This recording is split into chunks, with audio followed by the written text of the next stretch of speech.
Chief Health and Medical Officer J.D. Polk discussed last week, the crew member is stable and we were able to monitor their condition in orbit, but we want to take advantage of resources on Earth to provide the best care possible. NASA maintains relationships with local hospitals to ensure readiness for any post-landing needs, and for this return, we are utilizing that option as part of our normal preparedness process. Let's take a minute to meet our returning crew. NASA astronaut Xena Cardman is completing her first spaceflight. She holds a Master of Science in Marine Sciences from the University of North Carolina, Chapel Hill, and has experience with NASA research in the Canadian High Arctic. She has also supported real-time station operations and lunar surface exploration planning. Next up is NASA astronaut Mike Fink, who is now a veteran of 4 spaceflights. He has spent 549 days in space, and that includes 9 spacewalks that total 48 hours and 37 minutes spent outside the orbiting lab. Fink is a certified pilot for Boeing Starliner and SpaceX's Dragon, and a co-pilot and flight engineer on Soyuz, plus a mission specialist on the space shuttle. Exploration Agency, or JAXA astronaut KHOU is completing his second trip to the space station. He was selected as an astronaut by JAXA in 2009 and recently hit a milestone of 300 days in space. Rounding out the crew is Roscosmos cosmonaut Oleg Platonov, who was selected as a cosmonaut in 2018 and is completing his first spaceflight.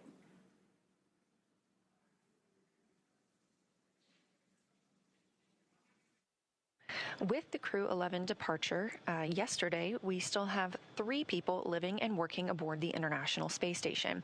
That's the crew that arrived on Soyuz MS-28 and consists of NASA's Chris Williams and Roscosmos cosmonauts Sergei Kudzverchkov and Sergei Mikheyev. This Soyuz crew is slated to remain on the station until returning to Earth this summer.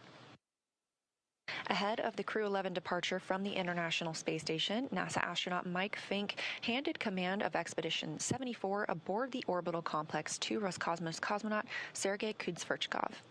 Crew-12 is currently scheduled to launch as soon as mid-February, and alongside our international and commercial partners, NASA is always evaluating the timeline to include other launch opportunities, and we'll provide more information when that's available. As we mentioned earlier, we have a few final steps that Dragon will perform prior to atmospheric reentry.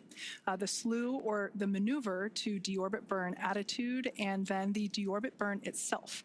This deorbit burn is the last time that the forward Dracos, which are the 4 thrusters located on top of the spacecraft, just under the nose cone section, it's the last time that they will ignite for this mission. The deorbit burn will place Dragon on a precise trajectory to return to the splashdown zone, as I mentioned earlier, that is off the coast of San Diego. We expect this burn to commence around 11:51 p.m. Pacific time. It will last about 13 and a half minutes or so. And this is essentially the transition point that Dragon undergoes while it moves from Earth orbit to reentry, atmospheric reentry. So it is the final moment in which we are essentially programming Dragon to fly itself back for its precise landing off the coast of San Diego.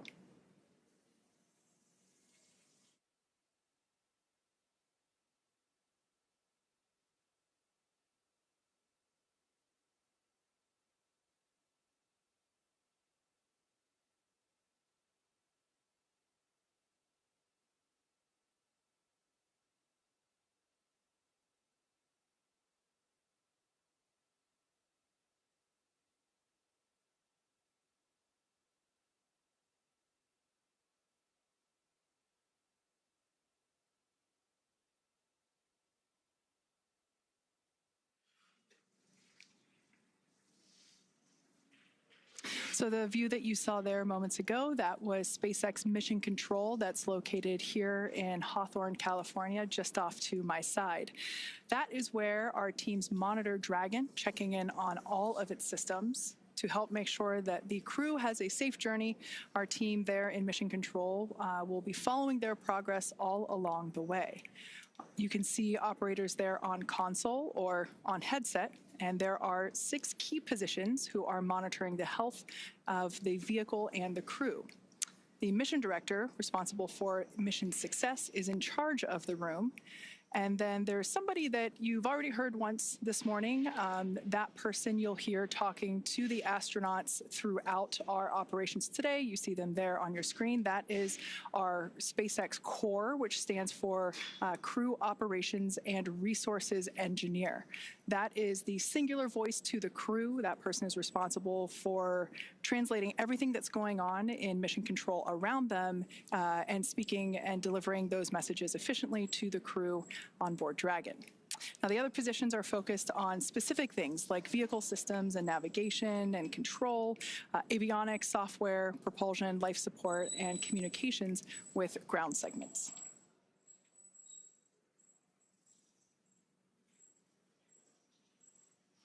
And as I mentioned earlier, there will be a number of opportunities for us to hear from the SpaceX CORE. That is the person primarily responsible for communicating to our commander, Zena, and so she will be the person communicating back and forth with our crew here on the ground.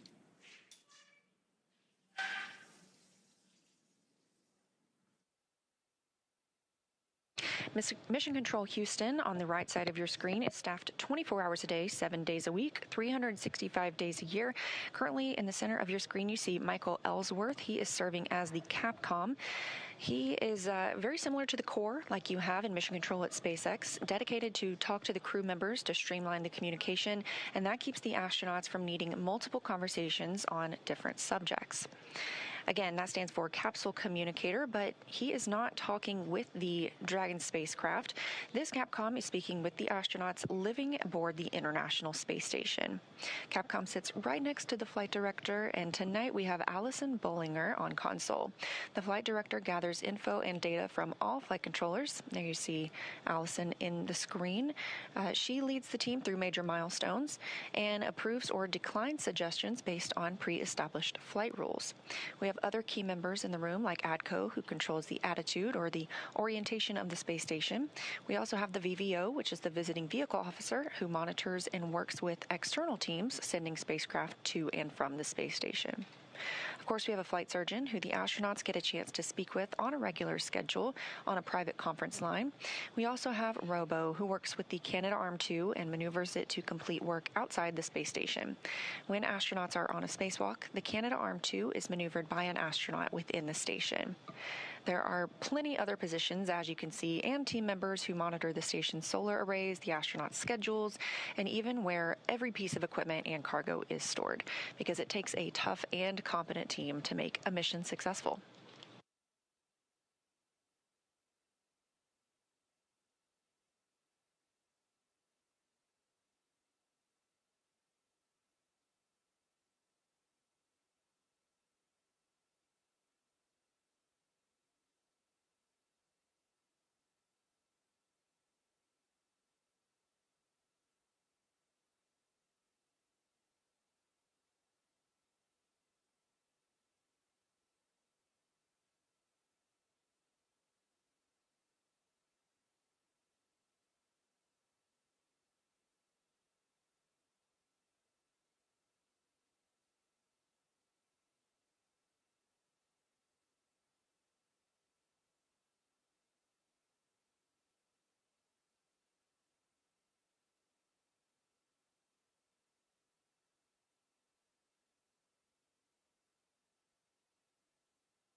As they're on their way home, let's take a look at the Crew-11 mission patch. This patch was designed by the crew, and its colors celebrate the 3 nations they represent. And the 3 stars honor their space agencies working together. 2 sunbeams form the number 11, shining on a tiny blue dot, which is our home on Earth. A dragon looks on, which is a nod to both the spacecraft and the spirit of exploration, while a red flame wraps around it all, symbolizing the full journey: launch, life in space, and today, a safe return home. And if you look closely, you'll see a tribute to their children in the stars, which is a reminder that missions like this inspire the next generation.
If you're just joining us, thank you for watching. You are tuned into the live coverage of NASA's SpaceX Crew-11 mission and their return to Earth.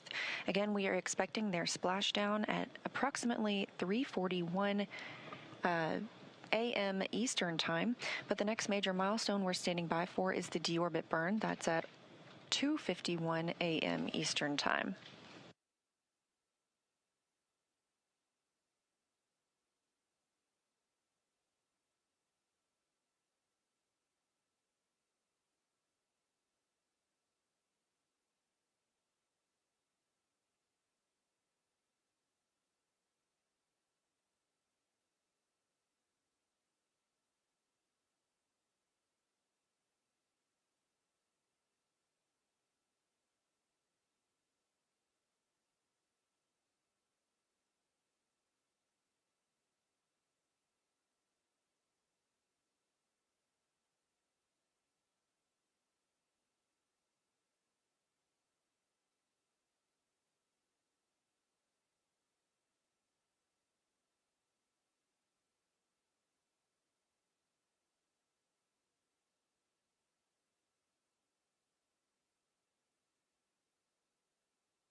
Now, before they begin their atmospheric re-entry, let's take a moment to get to know the crew that we're bringing home.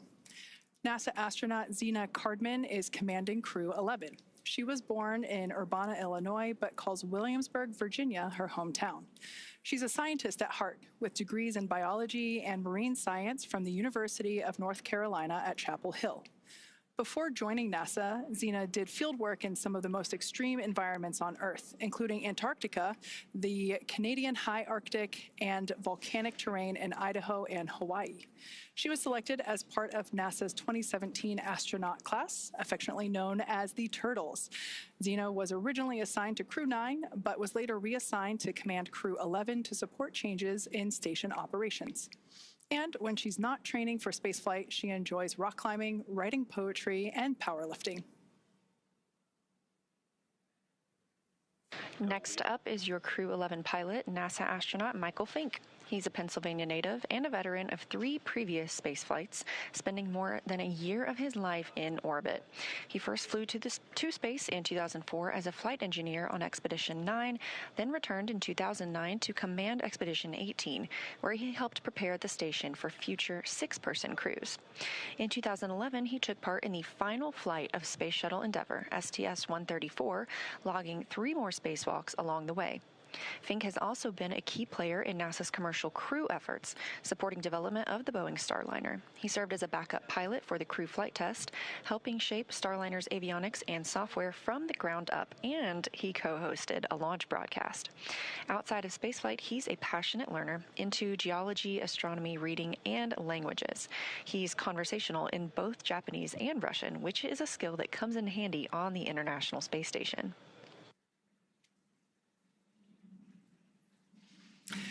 And your Mission Specialist 1 for Crew-11 is Kimiya Yui, representing the Japan Aerospace Exploration Agency, or JAXA. A former test pilot and Air Force officer, Yui graduated from Japan's National Defense Academy in 1992 and rose to the rank of lieutenant colonel in the Japanese Air Self-Defense Force. He was selected as a JAXA astronaut in 2009 and made his first trip to space in 2015, spending 142 days aboard the International Space Station as part of Expeditions 44 and 45. During that mission, he made history as the first Japanese astronaut to capture JAXA's H-2 transfer vehicle, a crucial piece of cargo hardware. He also helped build out a new experimental module inside Kibo, Japan's laboratory on station, and carried out Dragon SpaceX, 5 minutes to deorbit sequence start.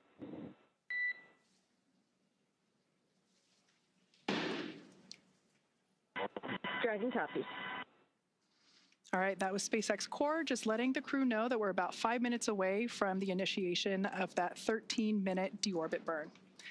Now back to Kimiya Yui. He carried out experiments, 21 experiments, in fact, on behalf of JAXA while on board station. In 2016, Yui was named chief of JAXA's astronaut group, and today he's on his way back to space, or excuse me, is on his way back from space.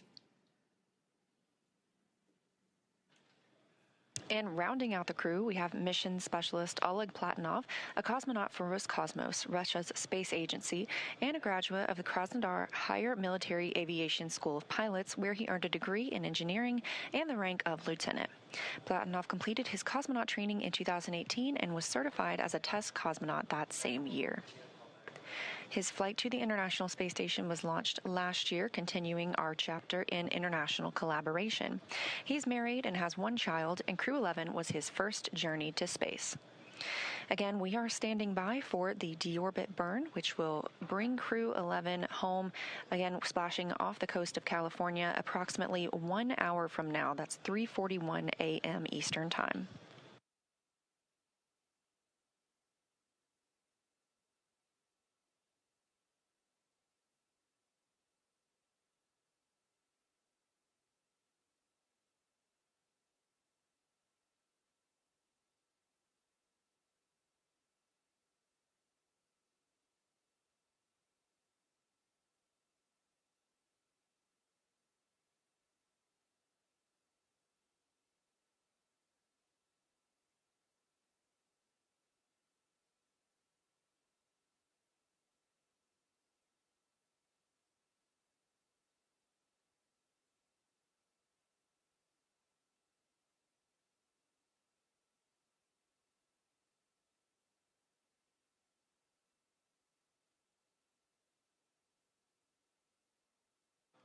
During their time in orbit, Crew-11 celebrated 25 years of continuous human presence aboard the International Space Station. During that time, our unique microgravity laboratory has hosted more than 4,000 experiments from over 5,000 researchers in more than 110 countries, all to help us build the road to the Moon and Mars and understand our universe while helping humanity on Earth. Crew-11 conducted more than 140 unique scientific experiments and technology demonstrations during their stay aboard the orbiting laboratory. Continuing the space station's legacy of groundbreaking science, Crew-11 worked on experiments to understand bone loss and studied bioprinted human tissues to understand or to ensure the health of astronauts on future missions and improve the quality of life for patients on Earth. They worked on the development of long-term storage of cryogenic fluids in space with Earth-bound medical and industrial applications. The team also tested an inflatable capture bag that aims to remove space debris from orbit, protecting future spacecraft and crews, and could also be used to capture samples during exploration missions and enable mining of small asteroids. Let's dive into some of these experiments and investigations. The MABLE-B study investigates how microgravity affects bone marrow stem cells and their secretion of proteins involved in bone formation and loss. Researchers aim to determine whether blocking a bone loss pathway could help prevent that bone loss. Findings may lead to new strategies for combating bone loss both in space and on Earth. MVP Cell 07 studies how bioprinted liver tissue with blood vessels matures in microgravity, focusing on cell behavior and tissue development. Researchers are examining how space may affect the structure and function of these engineered tissues. Results could help advance space-based production of high-quality tissues and organs for medical use on Earth and support astronaut health on future missions. Capture Bag Demo tests an inflatable debris capture bag on the space station, assessing its opening, closing, and ability to stay airtight in microgravity. This technology could be used to remove space debris from orbit, protecting future spacecraft and crew members, and could also be used to capture samples during exploration missions to the Moon and Mars and enable mining of small asteroids. Next up is ZBOT-NC. Many spacecraft use cryogenic fuels, which are extremely cold, for propulsion. These fuels must be kept extremely cold to stay liquid, but SpaceX's temperature fluctuations can cause them to slowly evaporate and escape the tank. This creates fuel efficiency and mission planning. So ZBOT-NC investigates how specific types of gases affect pressure control in propellant tanks in space. The data collected will help validate models and contribute to the design of more efficient cryogenic fuel storage systems for long-duration missions. Rounding out this list, Bionutrients 3 aims to develop an on-demand method for producing essential nutrients in space using bioengineered yeast, helping maintain crew health on long-duration missions while reducing launch mass. Building on previous studies, it introduces advanced food safety features and tests 3 sample types: yogurt, kefir, and a yeast-based beverage. The project aims to identify a food-safe, genetically engineered organism that remains viable over multiple years to produce a mission-relevant nutrient or biomolecule of interest.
If you've just recently tuned in, we are standing by for the call out of the initiation of our deorbit burn. We're expecting that to begin at 11:51 p.m. Pacific time.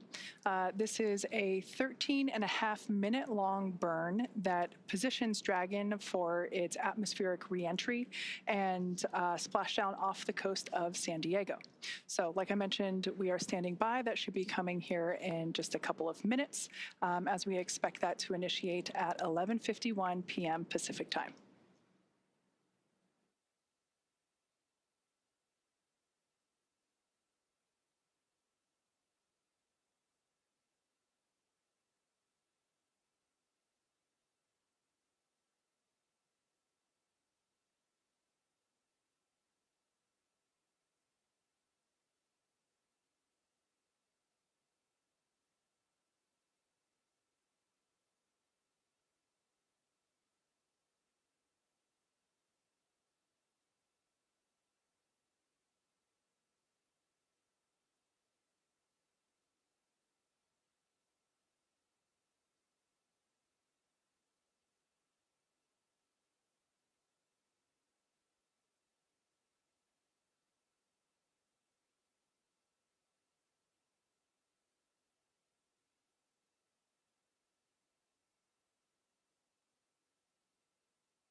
As we await that deorbit burn, which we expect to commence momentarily, just a look at some of the Crew-11 statistics. Their mission will last 167 days by the time they splash down, with 165 days spent on the space station. That means they traveled 2,672 orbits of Earth, which is over 70,856,752 statute miles. We're hearing about 30 seconds until that deorbit burns start. During their time in space, this crew saw a total of 5 arriving vehicles and the departure of 3 vehicles.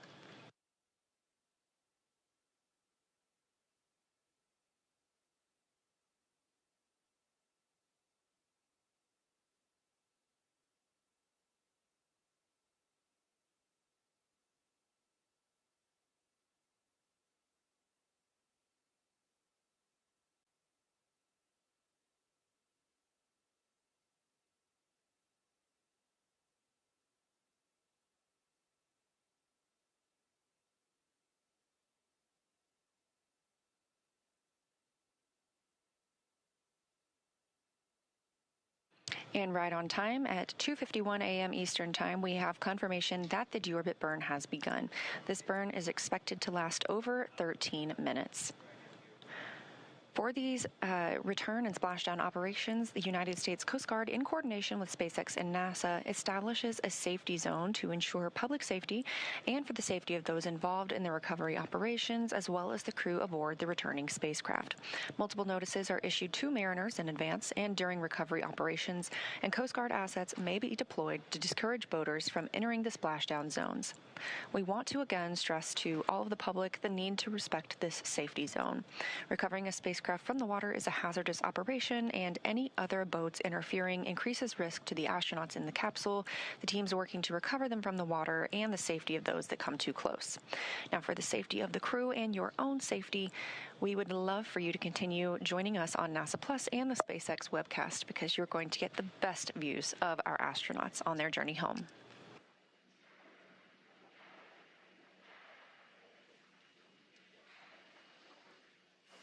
Like Leah said, the best views will be coming to you here on our webcast. However, if you are in the Los Angeles area, the San Diego area there in Southern California, I do encourage you to step outside about 12:30 a.m. as you might be able to see the spacecraft actually re-entering on its way there back to the splashdown site. And if you're lucky, you might even hear a sonic boom. Now, as always, NASA and SpaceX jointly select our splashdown location, and for today, the primary recovery site is there off of the coast of San Diego. The selection process works with a lot of different variables, including the space station's orbital trajectory, what landing sites are available and have favorable weather, how much free flight capability that Dragon has for the trip home, and of course, the sleep schedule for the returning crew members. We'll start with calculating daily return options based off of the space station's current orbit and Dragon's capabilities to maneuver and line up for re-entry. The time from undock to landing at the primary site can vary from less than 6 hours to more than 39. For Crew-11 this evening, their journey is going to be about 10.5 hours in total. Of course, getting home the quickest comes with some obvious benefits, but we always have to make sure that the crew is properly rested for all these dynamic operations. And of course, that would prevent us from scheduling 20-plus hour days for them. Trajectory and ballistics experts provide the daily opportunities that would line up with the Dragon as it's coming back to the landing zones. And then we split them into what we call ascending and descending opportunities.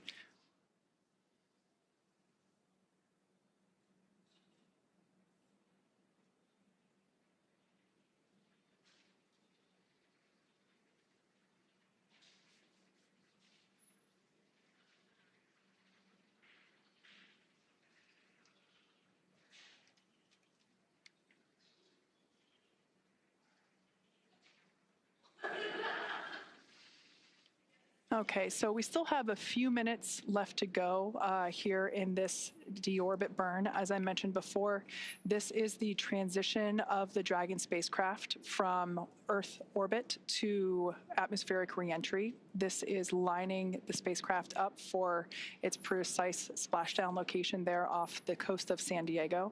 So in a couple minutes, in fact, we expect this deorbit burn to conclude at 12:04 a.m. Pacific time. So we will stand by and await to hear the call for nominal burn. When we hear that, that will confirm completion of this deorbit burn for Dragon Endeavour.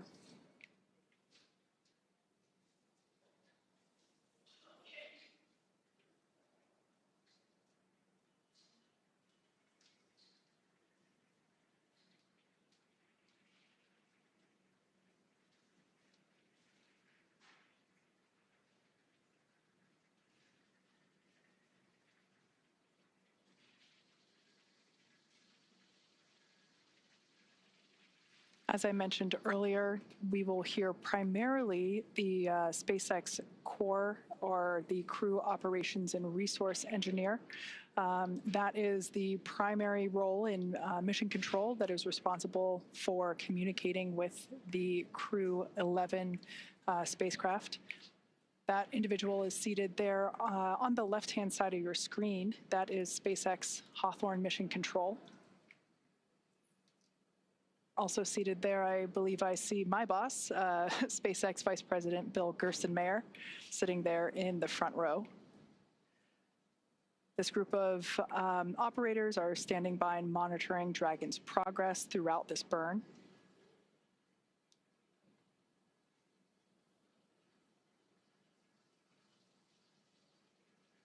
Now, this particular maneuver that Dragon Endeavour is performing, this deorbit burn, is utilizing the 4 forward Draco thrusters. We say forward because that indicates that it's basically the language indicating that they're located at the top of the Dragon spacecraft. These 4 Draco thrusters, this is the last time that they will be utilized for this mission.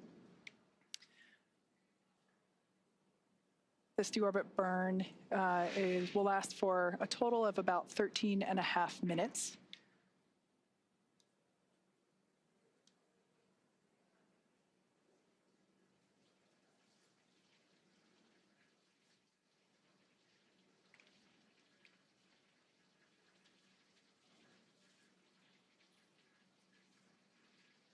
Okay, we still got about 6 minutes left in this deorbit burn.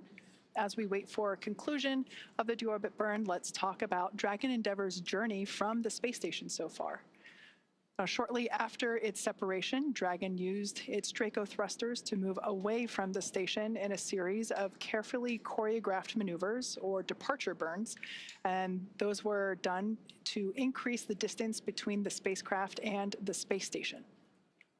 Dragon also executed a phasing burn to lower its orbit and line the spacecraft up with its landing location. Following the phasing burns, Dragon is now completing its deorbit, which will be followed by reentry and splashdown. During the deorbit sequence, several things will happen, including trunk separation, closure of the nose cone, as well as deployment of the drogue and main parachutes, ultimately followed by splashdown.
Again, if you're just joining us, this is the live coverage of NASA's SpaceX Crew-11 mission return to Earth.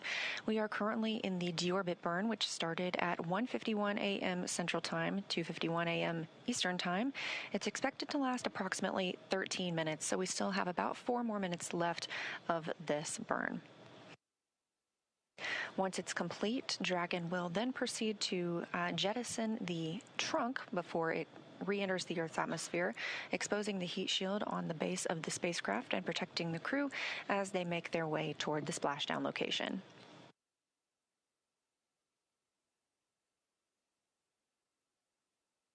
And we are anticipating splashdown at 3:41 a.m. Eastern, 2:41 a.m. Central Time off the coast of California.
All right, we have just over a minute remaining in this 13.5-minute burn. This is the deorbit burn. This is the final burn for the forward Draco thrusters. It is placing Dragon on its final trajectory to the splashdown location off the coast of California. We're targeting one of our 3 pre-designated locations. This one will be just off the coast of San Diego.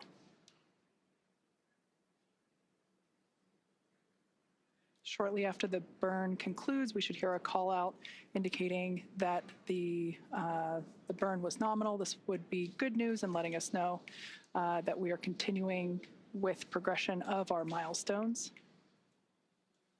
After deorbit burn, we will jettison the trunk and have atmospheric reentry.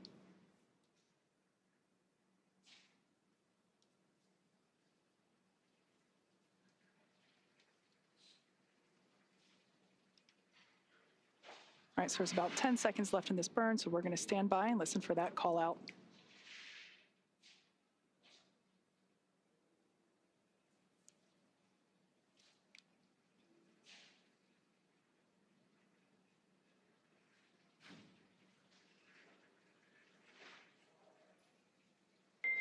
Dragon, SpaceX, deorbit burn complete. Performance nominal. Trunk separation initiated. Dragon copies. Nominal deorbit burn. Trunk separation process initiated. Okay, good words there from SpaceX Core, letting our Crew-11 team know that the deorbit burn was as expected. Now, to prepare for these upcoming events, Dragon is currently doing a couple of things autonomously, such as isolating the thermal control system fluid loops from the radiator. This system is what will help keep the internal temperature of Dragon comfortable during the crew's reentry. Dragon is also initiating separation of the claw mechanism, which will terminate all data, power, and fluid connections between the spacecraft and the trunk, and that is all done in preparation for trunk separation. Nominal trunk jettison. Dragon copies.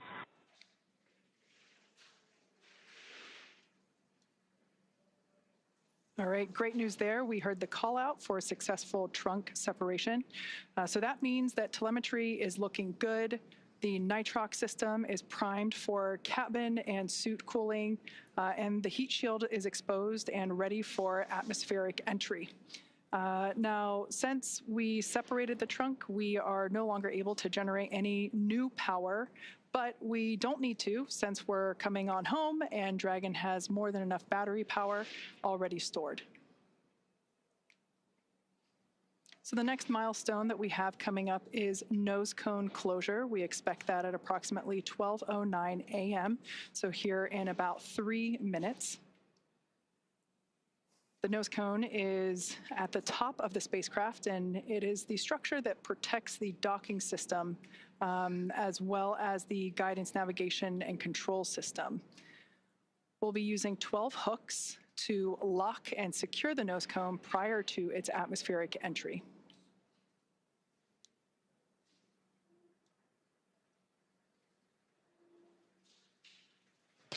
That's right. We are standing by for nose cone closure, expected just a few minutes from now. And as you can tell, things are picking up a little bit more quickly as we prepare for splashdown. Again, expecting that to come at 2:41 a.m. Central Time, 3:41 a.m. Eastern. So right now, Dragon is inhibiting those forward bulkhead Draco thrusters. We just used those to complete the deorbit burn, meaning they will not fire again, and ensuring it's safe to latch the nose cone for re-entry. The vehicle has, we are also anticipating it to initiate the nitrox suit purge. This helps keep our crew members, Zena Cardman, Mike Fink, Kimya Yui, and Oleg Platonov, cool and comfortable during re-entry, which we're expecting in about 20 minutes. At this point, the nose cone, we are standing by for that closure to begin, protecting that forward hatch for re-entry. And the crew will be able to use their screens to monitor the locking of the nose cone, which is done by that set of hooks. Underneath the nose cone is also the hatch that the crew members use to ingress and egress, also known as enter and exit the International Space Station while the spacecraft was docked. Now, once they splash down, they'll be using the side hatch to exit the spacecraft and onto the recovery ship. That side hatch is what they used to enter Dragon back in August when they launched to the space station.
For those of you that have just recently joined us for Crew-11 splashdown, we have completed the deorbit burn that set Dragon on its precise trajectory back to our splashdown location off the coast of San Diego, California.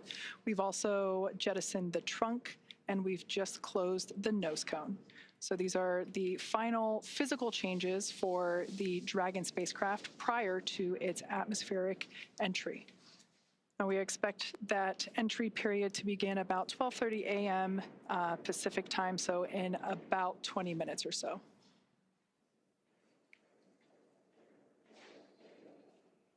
We also expect the crew to receive their final entry briefing. This is where the SpaceX core will communicate any changed details, such as timeline shifts to the anticipated loss of signal and acquisition of signal, as well as the entry period. We should also find out what the wave height and wind speed is there at the splashdown location. But when I was coming into work this evening, I did see some stars outside, so hopefully that's a good indication that we've got some smooth seas out there awaiting the crew.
As we are in the process of the hooks and latches driving to secure and close the nose cone, just a recap of what we've seen so far tonight. The spacecraft undocked from the International Space Station earlier today. This Crew-11, spent 165 days aboard the orbiting laboratory, but 167 days in space altogether, if you count the time they have spent getting to and from the space station. At 1:51 a.m. Central Time, 2:51 a.m. Eastern, the spacecraft executed the deorbit burn. That was an approximately 13-minute-long burn, committing the spacecraft to coming home and splashing down off the coast of California. We're anticipating that splashdown in less than 30 minutes from now, 2:41 a.m. Central.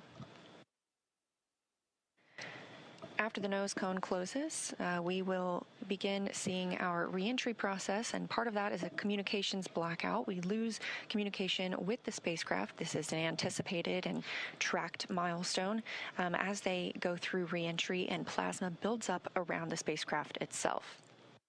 We do regain that communications shortly thereafter, and following that, we anticipate seeing drogue parachutes deployed. There are 2 of those, as well as 4 main parachutes, slowing down the spacecraft to a splashdown time of, again, 2:41 a.m. Central Time.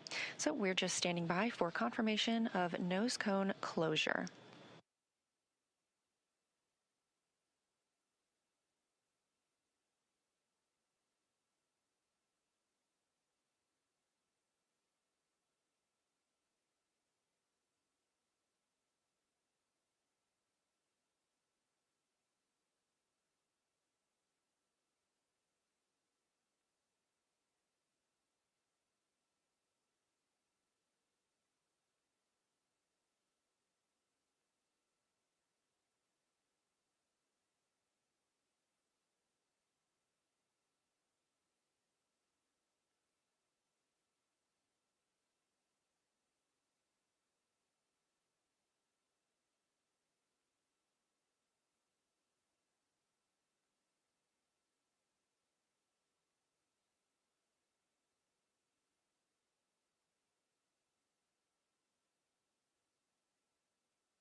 Dragon SpaceX, nose cone secured for entry.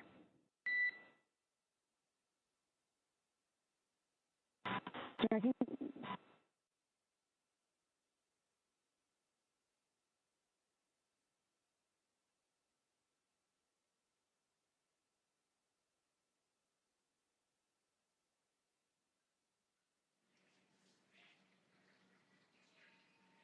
Okay, we heard good news there. The nose cone is closed and secured, locked in position, ready for atmospheric reentry. Now, as we begin the second half of entry, Dragon has begun to inject cooled nitrox or nitrogen-oxygen mixture into the air, being delivered directly into the suits worn by the crew. Again, this is what will allow our crew members to remain comfortable while external temperatures reach up to 3,500 degrees Fahrenheit. Meanwhile, the heat shield is pointing forward, essentially leading Dragon to our landing site just off the coast of San Diego, which is important as it will be doing a lot of the work during this reentry. So let's talk a bit more about the heat shield. Dragon's primary heat shield is comprised of PICA 3.0, which stands for Phenolic Impregnated Carbon Ablator. Now, the first gen PICA was actually initially developed by NASA for studying and sampling comets within our solar system. SpaceX partnered with NASA to develop PICA X, which was the second gen product. Dragon SpaceX for entry briefing. Report when ready to copy.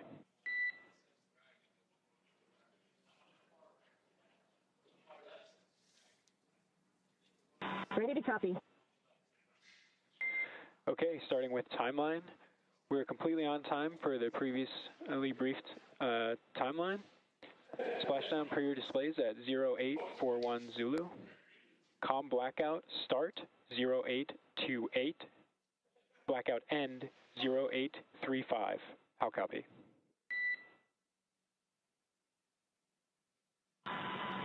Copy, we are on time for 0841 splashdown per the timeline. COM blackout start 0828. COM blackout end 0835. That's a good readback. We have a nominal vehicle status. We're tracking an on-target arrival to San Diego with pristine weather conditions for splashdown.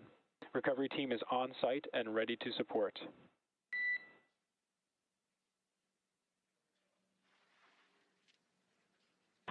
Dragon copies. Nominal vehicle, excellent weather, and teams are ready to support.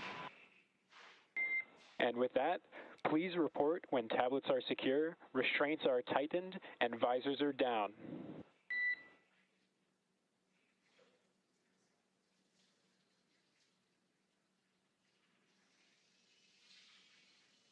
SpaceX Dragon, tablets secure, restraints tightened, and visors down. SpaceX copies all.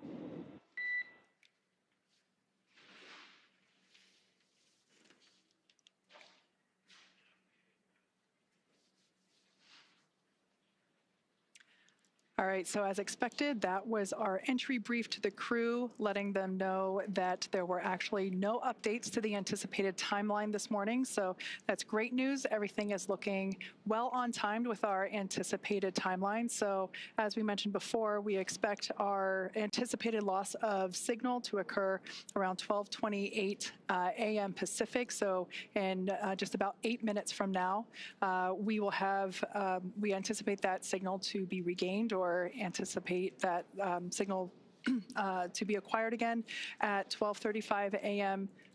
Pacific time. Now, sometimes we are able to hail the crew a little bit earlier than that. Sometimes we get those communications back. And then once again, splashdown at 12:41 a.m. Pacific. So again, if you're in Southern California, head outside and look up. Now, let's get back to talking a little bit about the heat shield. As you know, we're talking about this signal loss, and that's due to part of what's going on with that heat shield. So SpaceX partnered with NASA to develop the second generation heat shield product, and that was actually used on all of the Dragon 1 CRS missions that resupplied the space station on 20 missions. Then fast forwarding to PICA 3.0, that was developed specifically for use on Dragon 2 crew and cargo with enhanced structural and thermal properties that optimized the heat shield and drove down cost and mass. So the remainder of Dragon is composed primarily of a SpaceX proprietary ablative material. That's another class of thermal protection, which is lighter weight versus PICA and protects the underlying composite structure during the reentry phase, and that's to ensure the structural capabilities of the spacecraft are maintained. Now, while Dragon will experience temperatures over 3,500 degrees Fahrenheit peak, during those peak peak reentry conditions, the characteristics of the thermal protection systems, or TPS as you hear it called, coupled with the environmental control and life support, or ECLIS, that system pressurized will be pressurizing the interior, and all of those combined will ensure that the crew will stay cool and comfortable during all phases of reentry through splashdown. SpaceX Dragon, okay, so opening seat 3 visor just to adjust glasses. Dragon, SpaceX, can you repeat? Temporarily opening seat 3 visor to adjust glasses. Copy, adjusting glasses. Your go for that. Okay, so that was important to note there because our commander, Zena Cardman, had already reported back that all visors were down and in the locked position ready for atmospheric reentry, but one of our crew members had to adjust their glasses. So she did a good job there in reporting back to SpaceX crew to let them know that one of the crew members had to reopen momentarily. Visors are down. We copy. Visors are down. 5 minutes until predicted calm blackout. See you on the other side at 0835.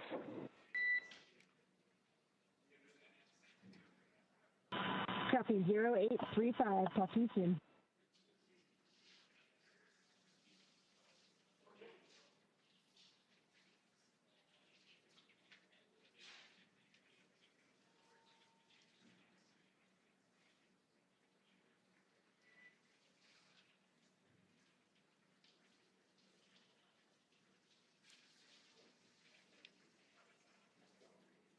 Okay, so as we have been saying, everything that Dragon and the crew on board does is carefully choreographed, not just the maneuvers that the spacecraft is executing, but the communications between our crew here on the ground and our crew in space. So, Leah, we can see all of that being perfectly demonstrated with what's going on now.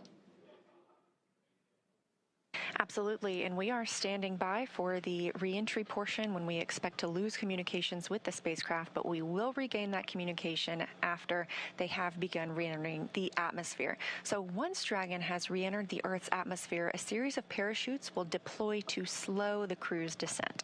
First will be the 2 drogue chutes, followed by the 4 main chutes to guide Dragon to its first contact with Earth since launching in August. Dragon will automatically deploy these parachutes when different pressure and positioning sensors on the spacecraft detect that they are at the right speed and altitude. The spacecraft velocity at drogue deploy is approximately 350 miles per hour, and they deploy at about 18,000 feet. You're getting a live look inside the cabin right now. That's Crew-11 preparing for their re-entry period. Again, having spent 165 days aboard the space station, and when they splash down, capping a 167-day mission. Before they can splash down, though, a little bit more about those parachutes. The next that we will see deploy will be the main parachutes. There are 4 of those. They deploy at approximately 119 miles per hour, or I should say when the spacecraft is traveling about 119 miles per hour, and they deploy at about 65,000 feet. And at splashdown, Dragon is traveling approximately 16 miles per hour, which is a pretty good deceleration from the about 17,500 miles per hour that they were traveling while in Earth orbit with the International Space Station. Now, the highest G load the crew will experience during re-entry is approximately 3 to 5 Gs, so about 3 to 5 times what we are experiencing right now standing on Earth. This view is over the shoulder of Commander Zena Cardman and pilot Mike Fink of the Crew-11 spacecraft. In this view, you can see their crew displays. They're able to monitor everything happening with the spacecraft. However, all the next milestones should be completely autonomous and hands-off for the crew.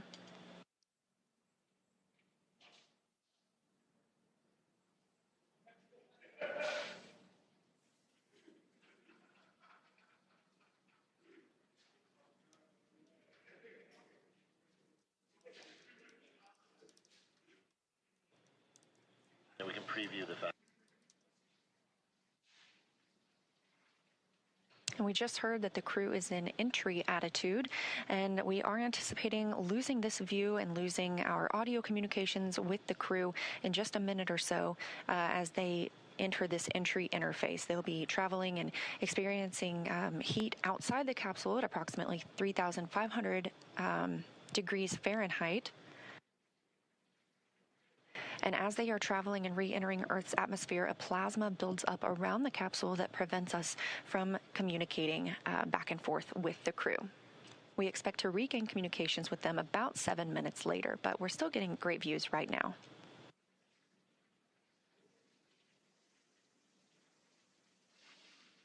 I love this view over their shoulders because you can see what our pilot and commander can see. They're continuing to follow along with Dragon's progress. As Leah mentioned, we have designed the spacecraft to be completely autonomous. Dragon is flying itself, so they are able to monitor along with everything that's going on. I also want to momentarily point out on the bottom of your screen there, you have some graphical interfaces there that represent the speed and the altitude, and it looks like we've lost our views there as that, we are now entering the period of anticipated loss of signal. This is where, as Leah mentioned, the plasma is beginning to build up on the exterior of the capsule as we expect. This happens with every spacecraft reentry for Dragon, and so this lasts just a few minutes. But I want to momentarily note that there on the bottom right-hand corner of your screen, you can actually see something pretty cool where when one of the Draco thrusters ignite to fire and help steer the spacecraft, you will actually see that they're represented on the interface there. Now, the four in the middle, those are representing the four forward Draco thrusters. We won't see those ignite at all because those were last utilized in the 13-minute deorbit burn that we completed earlier. Those are located under the nose cone, which has been closed, locked, and secured. So everything that you'll be seeing are the thrusters that are located on the side of our spacecraft, and that is enabling Dragon to fly itself home to its predetermined splashdown site off the coast of San Diego, California. For about a minute and a half until we have that atmospheric reentry. Once again, if you're in Southern California, head on outside and look up. There's a good chance that you might be able to actually see Dragon streak across the sky, look toward about the north and the west. As we mentioned before, we have entered a communications blackout period, which lasts about 7 minutes due to the plasma formation on the exterior of the capsule. We've got about 5 minutes remaining until we believe we can acquire that signal again. Now, during this time, no vehicle telemetry is received by Mission Control or the recovery team, and no external commanding of the vehicle or voice communication is possible. But like I was saying, Dragon is designed to fly itself. During this reentry, the vehicle will be slowing down from its orbital velocity of about 17,500 miles per hour, and it's slowing down. The atmosphere is really doing a lot of the work in conjunction with that heat shield to dispel that velocity. That results in heat, and that is why we have this plasma building up on the exterior of the spacecraft. It'll slow down to about 350 miles per hour, thanks to the heat shield and the atmosphere. And so at that point, we'll deploy the drogue parachutes. But during reentry, the top temperature that Dragon experiences will be about 3,500 degrees Fahrenheit. So pretty warm on the outside, but there is cool nitrox air being flowed through the suits that each crew member is wearing. So we ensure that they remain comfortable during this brief journey through the atmosphere.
Now, while we await AOS, or acquisition of signal, let's go through a brief recap of today's events. Hatch closure took place at 2:29 p.m. Central Time after all 4 crew members floated into Dragon for their ride home. They took time to configure the spacecraft cabin, put on their suits, and get seated ahead of undocking, which occurred at 4:20 p.m. Central. Dragon's departure burns helped move it out of the keep-out sphere and approach ellipsoid, which are both invisible boundaries we monitor around the space station. Since then, we completed the deorbit burn at 1:51. Oh, and you're getting your first views of reentry. This is live, and if you're in California, you can go see this with your own eyes. This is Crew-11 re-entering after 167 days in space.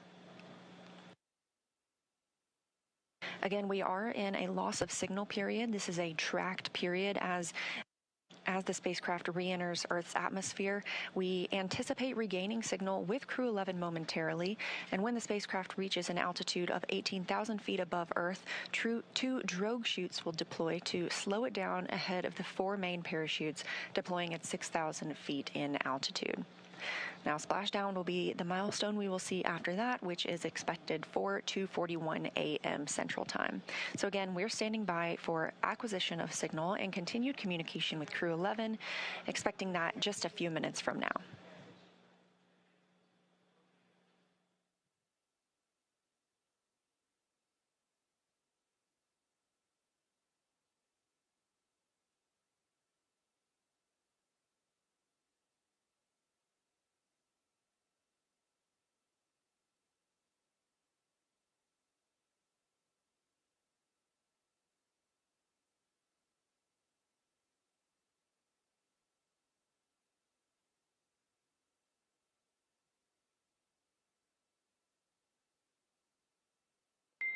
Dragon SpaceX, comm check.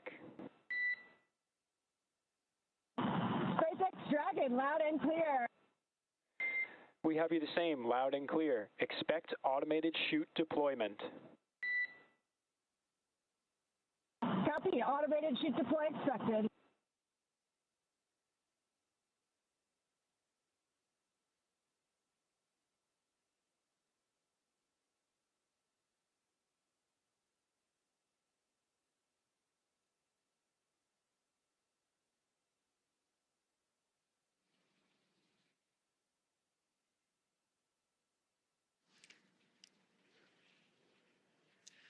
All right, so there we heard that we had confirmation of that acquisition of signal, or AOS. It actually came in a minute early, so that's good news there. We heard the core inform the crew to expect drogue parachute deployment that happens when Dragon senses the right speed and altitude. So that's roughly about 350 miles per hour and around 18,000 feet in altitude. There we have a view from... GPS converged. Expect nominal altitude for drogue chute deploy. Dragon copies, expecting nominal altitude. So we'll have that drogue deploy in about a minute from now, but we have our first views from the WB-57. This is a high-altitude tracking plane that is providing these thermal signatures via infrared. This is really cool to see here as we continue to track Dragon on its way back to planet Earth.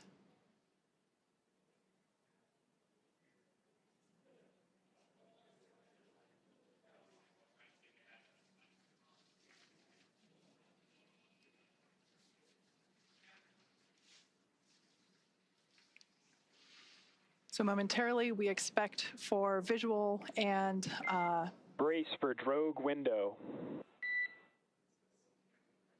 Drogue brace.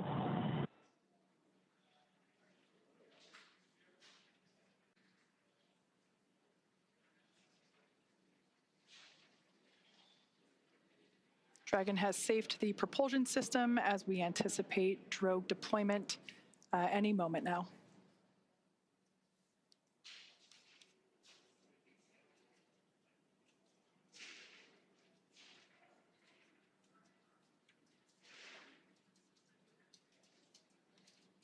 Drogue parachutes are utilized to stabilize and decelerate the vehicle further prior to deployment of the main parachutes.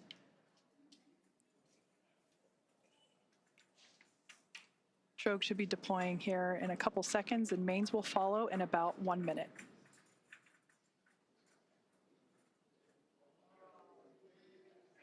There we have visual confirmation of drogue deploy. Visual, 2 healthy drogues. Kind of a cool Dragon shot. copies. I think we had the recovery vessel in the background there just momentarily. Main parachutes deploying in about 20 seconds.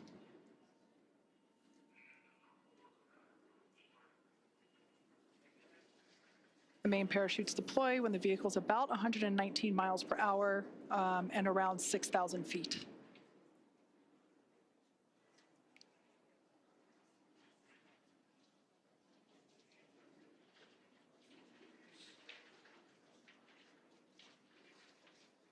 There we can see visual confirmation of deployment of the 4 mains. Visual, 4 healthy mains.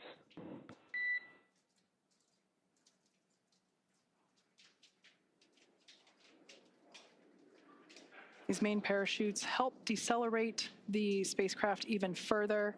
So they deploy around 119 miles per hour, and they'll decelerate it down to about 15, 16 miles per hour, and that will be the speed in which the spacecraft is traveling upon splashdown. Once again, we're anticipating splashdown at 12:41 a.m. Meters. Copy, 1,000. We'll now begin to hear Crew-11 Commander Zena Cardman call out the altitude from her seat there in Dragon Endeavour.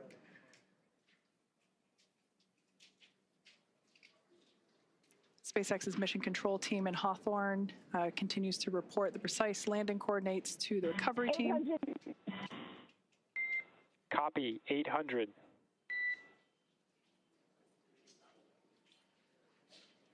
Those main parachutes now fully reefed or inflated.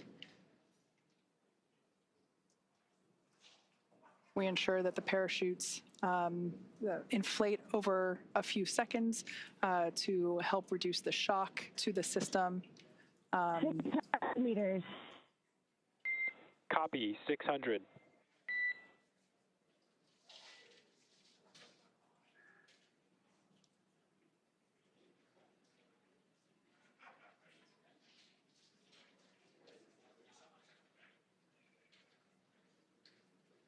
All around great views of Dragon Endeavour as it continues its way back to Earth. Meters. Copy, 400. Crew are braced.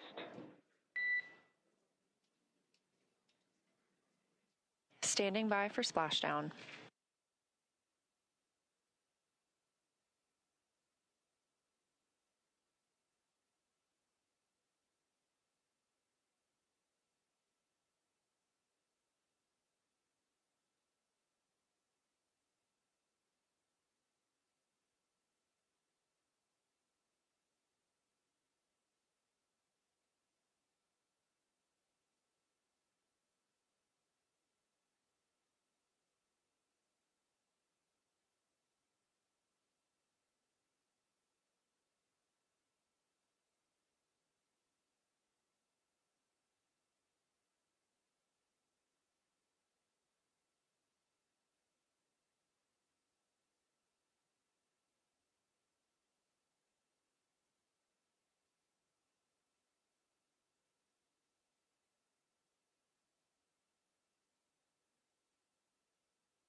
Splashdown of Crew-11.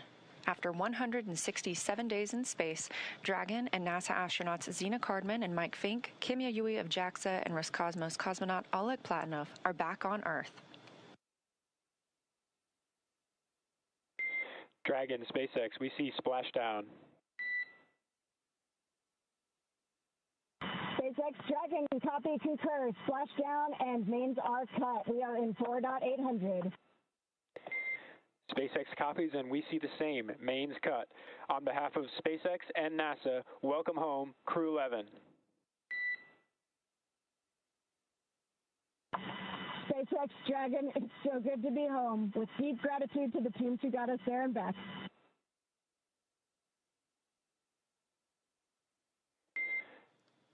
vehicle safety verifications in progress. We'll report back when recovery personnel are en route.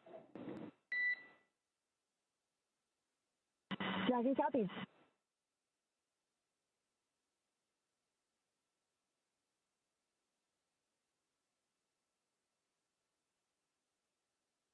Again, we have splashdown of NASA's SpaceX Crew-11 mission, a 167-day mission, 165 of those being spent on board the International Space Station, now splashing down off the coast of California.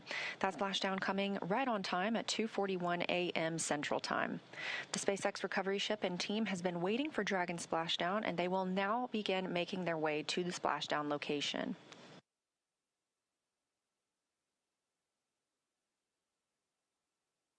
It looks like we even have a couple of visitors around the spacecraft. If you look very closely, you might even see some dolphins.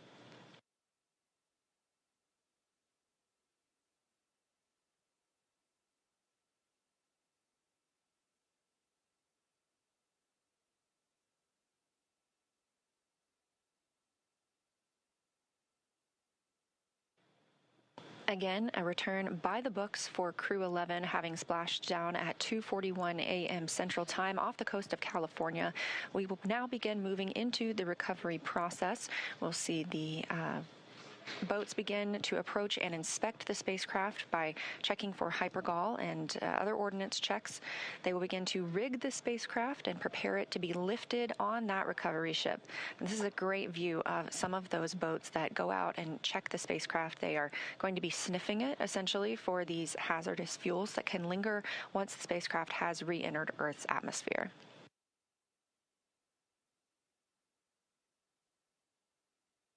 SpaceX Dragon, 4.800, Section 3. We are in Stable 1. SpaceX copies. Stable 1.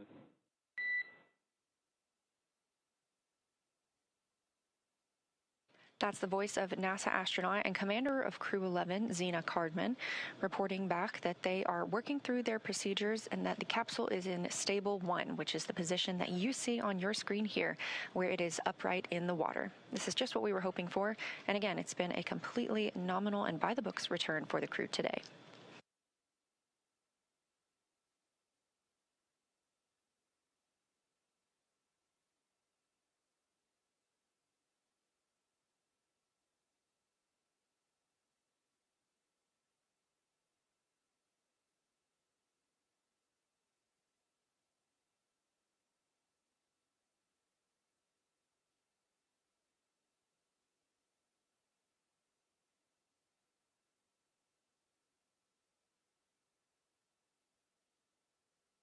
This is a live view of Crew-11 aboard Dragon from the SpaceX recovery vehicle, or from the SpaceX recovery ship.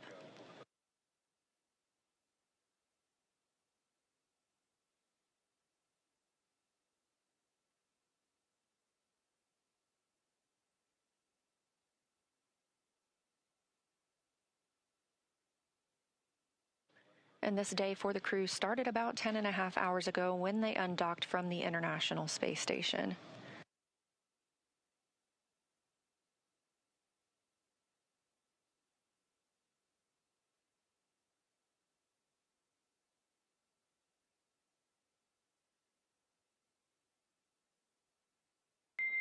SpaceX Dragon, recovery SpaceX. teams have been given the go to approach. SpaceX is go for recovery personnel to approach. Expect personnel alongside in 1 minute. Copy, 1 minute. Thank you.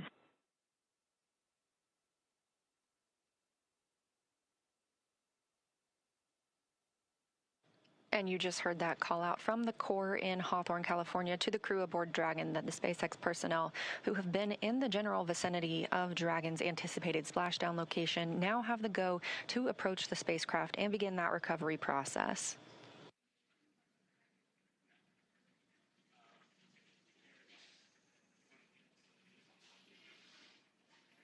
All right, so as we heard, we are now standing by for recovery of the Dragon Endeavour spacecraft with NASA astronaut Zena Cardman and Mike Fink, Kimia Yui of JAXA, and Roscosmos cosmonaut Oleg Platonov, who are inside that spacecraft that you see there. Now, Dragon has already, I would also like to point out, we've got some folks here are approaching the spacecraft now that they have gotten the okay for the approach. They're on some fast boats there. This is the SpaceX recovery team. Personally, one of my favorite teams to work with here at SpaceX. They're a really scrappy crew, and they're going to work really quickly here to get the Crew-11 team out of the water. And it's always a lot of fun to watch these operations proceed. Now, Dragon has already autonomously completed several steps to safe itself following splashdown. For those of you that perhaps just joined us, the return has gone very smoothly so far, as Leah had mentioned. The Dragon successfully splashed down off the coast of San Diego, California at 12:41 a.m. Pacific time, 3:41 a.m. Eastern time. Approximately 10.5 hours prior to splashdown, Dragon autonomously undocked from the International Space Station, completed a series of departure burns, jettisoned its trunk section, and performed its final burn, which was the deorbit burn, and that placed itself on a trajectory toward Southern California, specifically off the coast of San Diego. So Dragon successfully re-entered the Earth's atmosphere, followed by deployment of its parachutes to slow the spacecraft down to a gentle splashdown. So we're now going to follow the final part of the crew's journey as the Dragon spacecraft is lifted out of the water and placed on the recovery boat. So we see here the recovery team beginning to prepare. One of the most important steps will be to Dragon SpaceX, hypergol sweeps and unfired ordnance checks, nominal. Rigging in progress. Approximately 25 minutes until capsule lift. Stand by for PMC. The next call you hear will be from SpaceX flight surgeon on Dragon to ground private. Dragon copies. 25 minutes until lift. Standing by for PMC. All right, we heard there that the crew will have an opportunity for a private medical conference with the flight surgeon. That is standard for all of our crew returns. That will be done on a private channel. Great view here from the drone. This is our first look at the front side of Dragon Endeavour. I love this view because you can see the lights on the inside. This crew member here is actually on the capsule, beginning to place the rigging required for the lift onto the large recovery vessel. This takes a few minutes to essentially lasso and wrangle the Dragon capsule as it gently bobs there in the water.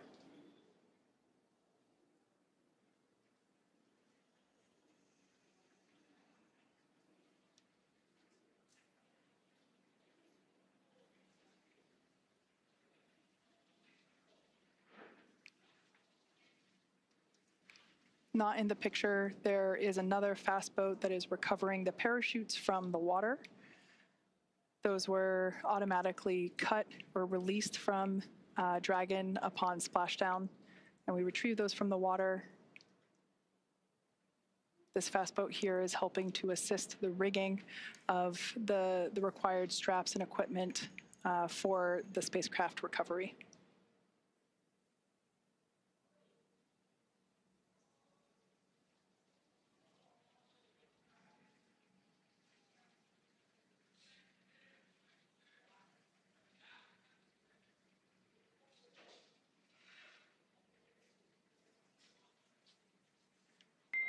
Dragon SpaceX, Dragon to ground is no longer privatized.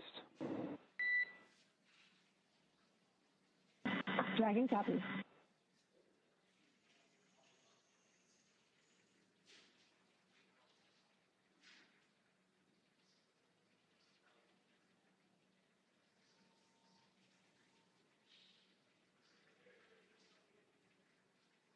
SpaceX recovery team continues to maneuver around Dragon Endeavour as we continue progress of placing the recovery straps required in order to safely lift the spacecraft out of the water.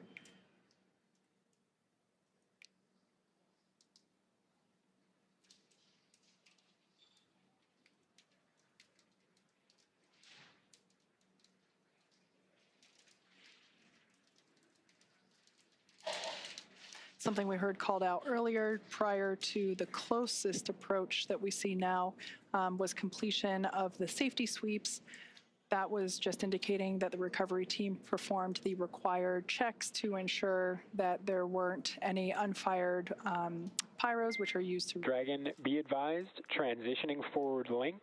COM will be unavailable for approximately 5 minutes.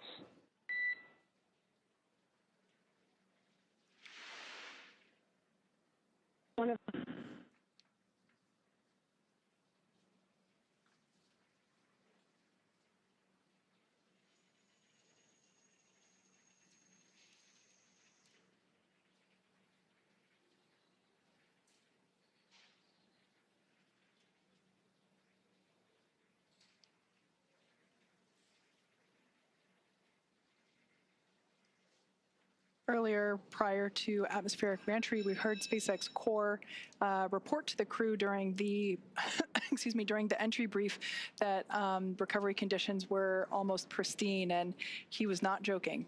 It seems that the weather, the waves are pretty smooth out there. And Leah mentioned earlier that there are some dolphins out to play as well. Perhaps we might be able to get to see those as the recovery vessel gets a little closer to the spacecraft.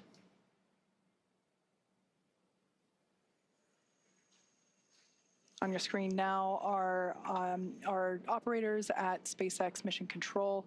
They continue to monitor Dragon Endeavour during these recovery operations, as well as communicate directly to the recovery team.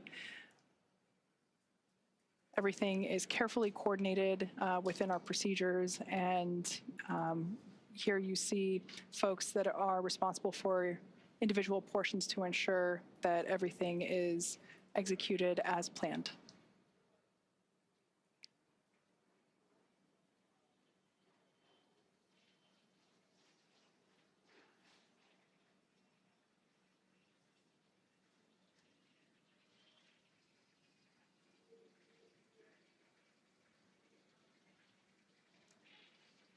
If you've just recently joined us, we had a perfectly nominal re-entry of Dragon Endeavour. The crew splashed down exactly on time at 12:41 a.m. Pacific time off the coast of San Diego. The recovery team has arrived at the splashdown location and are placing the required straps onto the Dragon spacecraft. The crew are safely inside. Nobody is allowed to pass go just yet.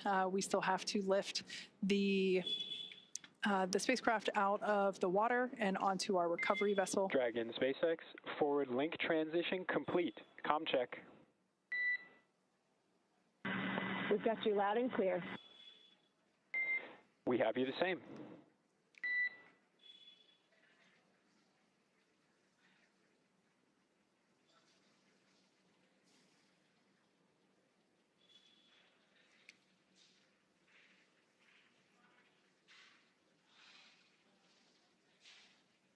Hopefully we'll be able to bring those views of the recovery team back. But at this point, I can share that one member of the recovery team is still, oh, there we can see our recovery vessel continuing to approach Dragon Endeavour there in its splashdown location. We still have one recovery team member working to apply the rigging to the capsule. You can see that work ongoing there. As we've seen, this involves climbing on top of the spacecraft itself to attach these hoist rings and connect the lifting lines. Overall, the progress tonight has been very smooth and very rapid. Depending on the sea state, it can take us a little bit longer, but things are really smooth this evening, and the recovery team is very efficient. It takes us less than an hour to raise Dragon onto the recovery vessel and remove the crew from the spacecraft. After initial medical checkouts, the crew will return to land within 4 hours by helicopter. So everything continuing to proceed as scheduled and as anticipated.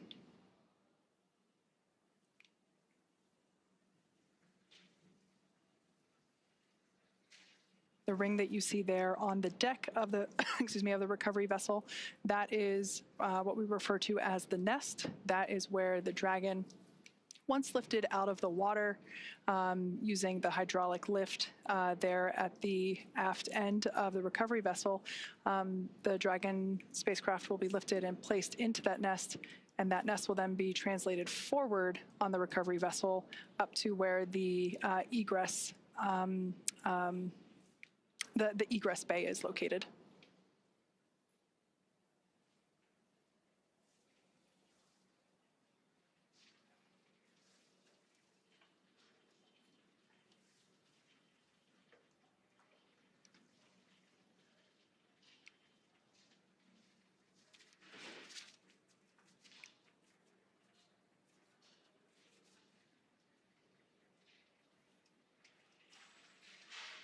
Yeah, so this is a great view there of the recovery team member that is responsible for placing the hoist straps and the rigging required to lift the the Dragon spacecraft out of the water, along with the recovery team members located in the fast boat, helping to provide the necessary light, as this is obviously a nighttime splashdown operation.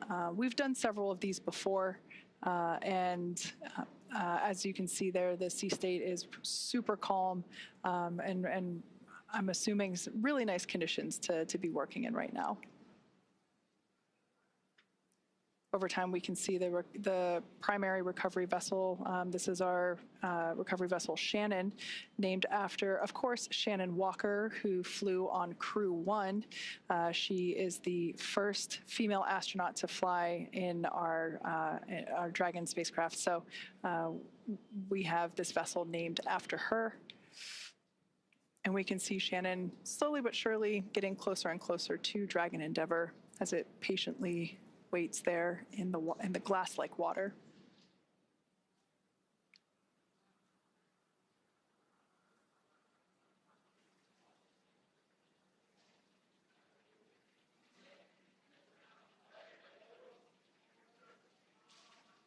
Once all the required straps and rings are in place and the recovery vessel is in its location and everything is attached, we'll actually see that recovery team member jump off from the capsule and into the water. It's one of my favorite moments of the recovery process.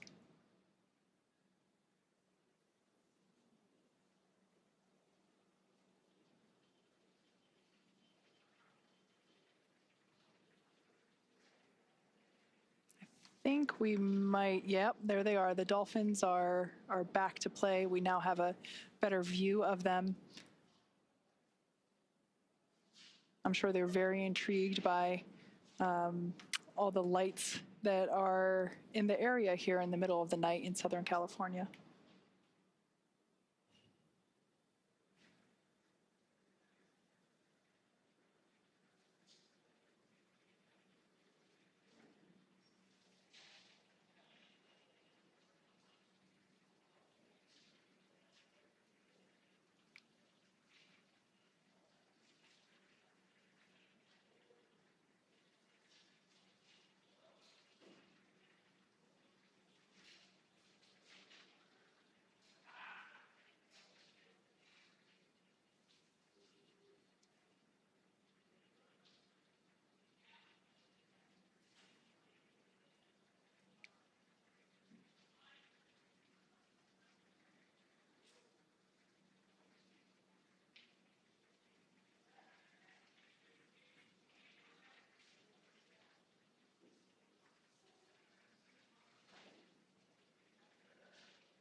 If you've just recently joined us, you're tuning in at a great time. We're in the final phases of the Crew-11 return to Earth. They had an on-time splashdown at 12:41 a.m. Pacific time, 3:41 a.m. Eastern time. And as you can see, recovery operations are proceeding very well. everything is going according to plan, or as we like to say around here, nominal. And we can see the recovery vessel continues to approach Dragon Endeavour, and the recovery team there on the vessel standing by as we await the hoist of the Dragon spacecraft onto the aft end of the vessel.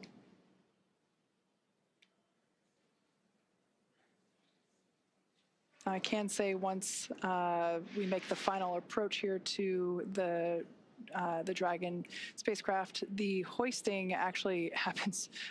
It always takes me by surprise just how fast it is, because you can't really see the full size of the hydraulic lift or hoist there at the aft end of the recovery vessel, but it's pretty big and pretty strong. So we're able to lift the spacecraft out of the water. We can see there that the lines, the guidelines are attached, and they're going to line everything up here for the final approach and ultimately the lift into the nest there located at the back of the vessel.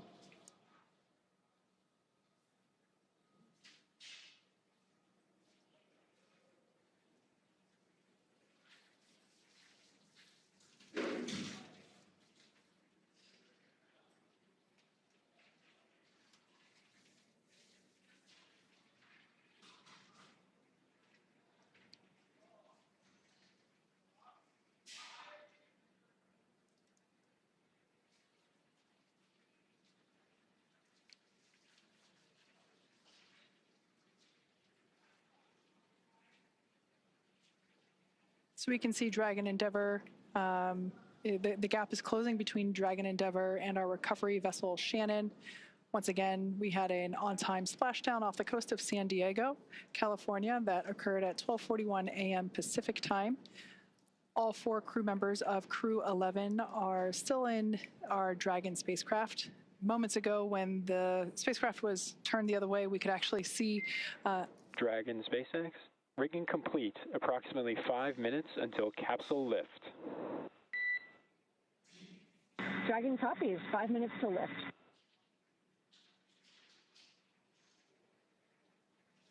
All right, good call out there. Just keeping the crew there inside Dragon Endeavour apprised of the timeline. While there are windows, it is a little hard to see exactly everything that's going on outside of those windows at this point, as there is quite a bit of action as we have been following along. We can see now that the hydraulic lift has been extended into the initial lifting position, and this is the mechanism that will bring Dragon out of the water and onto the nest there at the back of the recovery vessel. We'll also see the recovery team member. I think you can still, yeah, you can still see them there on the front. They're actually standing in the bay where the main parachutes are stored. That's quite a large bay. Now they're climbing up to the top, and shortly we'll see them make some final adjustments and a final graceful flying departure from Dragon Endeavour.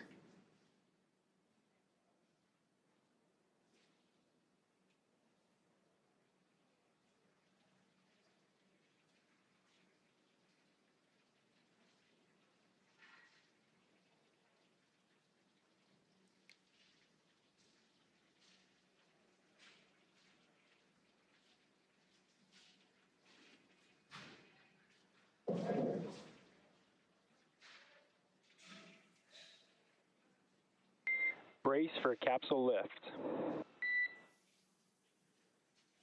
Crew bracing.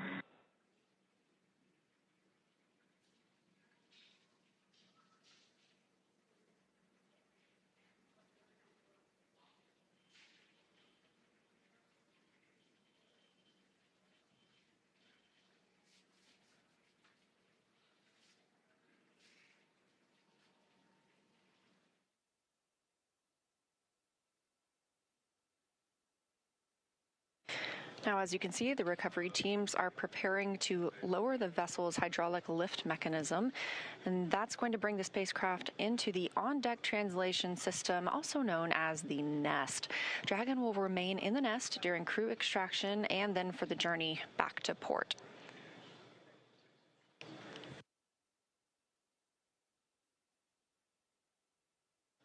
Again, all of this coming right after splashdown at 2:41 a.m. Central Time, right on time, and a really expedient recovery, partially thanks to the calm sea states and great weather that is out in the San Diego area right now, but also due to the swift and very well skilled and practiced efforts of the NASA and SpaceX recovery teams.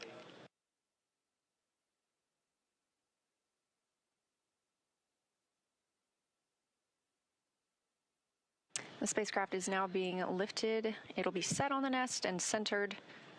It'll be oriented so that the side hatch is facing forward for the crew to egress. It'll be moved into the hangar underneath that helipad that you see illuminated in green on the top of the ship, and then pulled towards the mezzanine area so that the crew can be helped outside of the hatch.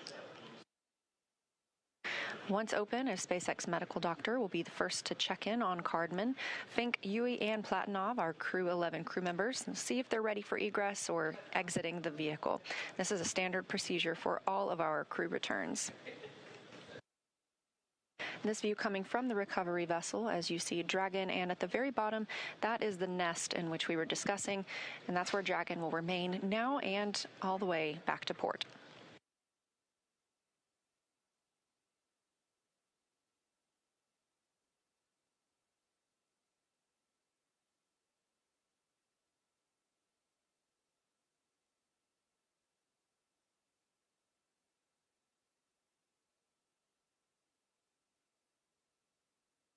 You can also see, facing forward, that is Dragon's side hatch we were discussing. This is the same hatch they used to enter the spacecraft on launch day in August.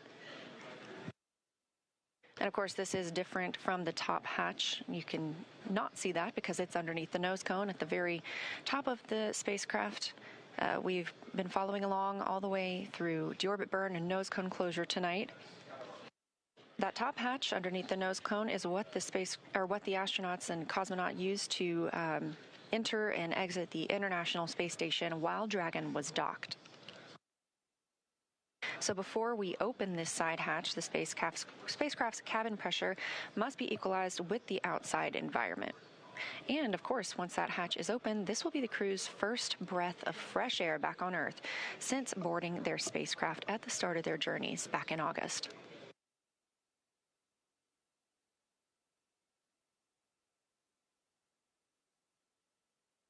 Again, a very by-the-book return for Crew-11 tonight. Everything nominal, as we often use, meaning it's normal and as planned and as expected. Splashdown happening at 2:41 a.m. Central. This swift recovery getting them on the boat. It's now 3:10 a.m. Central. Dragon SpaceX, welcome aboard the recovery vessel. Recovery personnel are completing their final checks and stand by for translation to the egress platform. Dragon copies. Now that voice speaking with the astronauts and cosmonaut on the Dragon spacecraft is still coming from the core in SpaceX Mission Control in Hawthorne, California. These team members are making sure that all thrusters are covered before they begin to maneuver the spacecraft toward that egress platform. We'll be standing by live the entire time.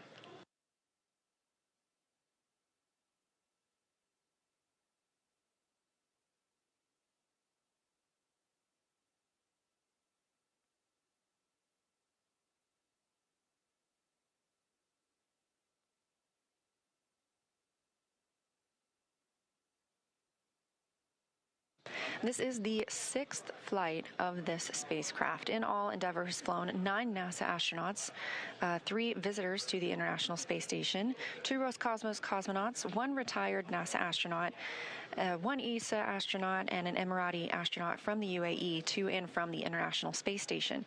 Again, this is the 6th mission for this Dragon spacecraft named Endeavour. First launching on May 30th, 2020 to the International Space Station. And if you remember that date, that was the historic Demo 2 mission for the Commercial Crew Program, carrying NASA astronauts Bob Behnken and Doug Hurley.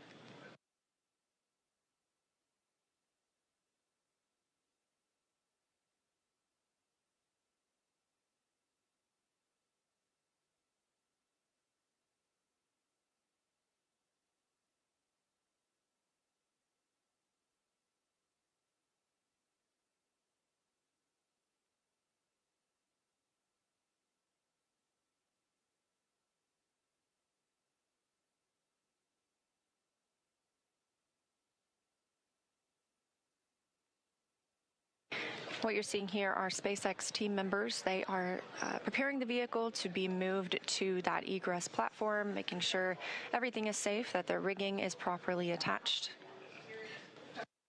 This is really the final ride on Dragon for these Crew-11 crew members. One short trip to this egress platform, and then they'll begin being assisted out of the spacecraft.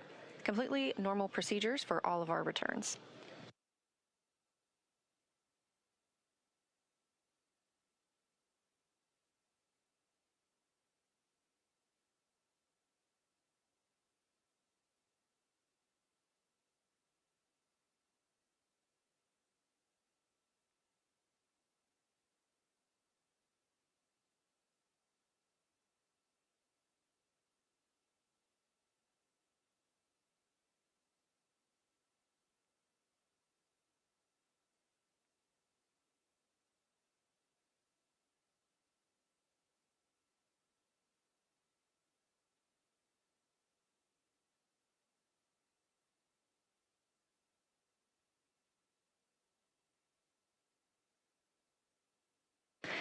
And this is a live view from Mission Control in Houston, Texas, the International Space Station Flight Control Room. We have some additional visitors beyond the usual flight controllers and flight directors that staff this room 24/7. In the center of your screen, you'll see NASA Administrator Jared Isaacman speaking with team members, specifically right now the Spartan flight controller. Isaacman is, of course, an accomplished astronaut himself, having flown on 2 missions aboard Dragon, so he is familiar with these procedures and what the crew might be experiencing right now.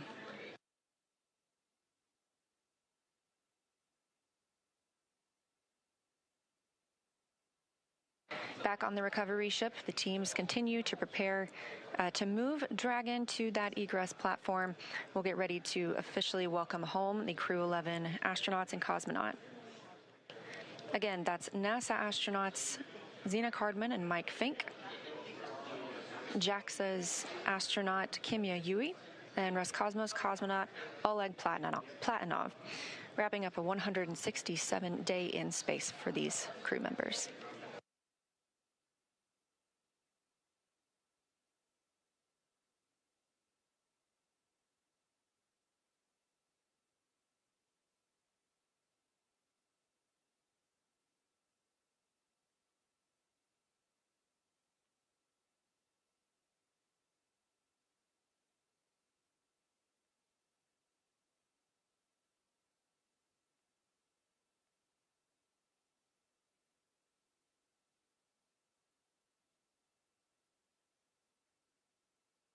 Again, if you're just joining us, thanks for tuning in. This is the live mission coverage of NASA's SpaceX Crew-11 mission returning from the International Space Station back to Earth.